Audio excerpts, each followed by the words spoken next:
హాయిని మరిచిపోదు మనసు. ఒదిగి ఉండి నీ వాకిటిలో బదులు కోరి నే నిలుచున్నా. దారి తెలియని చీకటిలో వెలుగు చూసి కాదంటానా.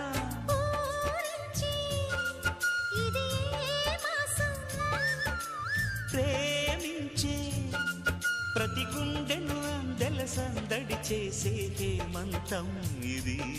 మన సొంతం అయినది. కిలకిల నవ్వే కోయిల కోసం వచ్చింది మధుమాసం.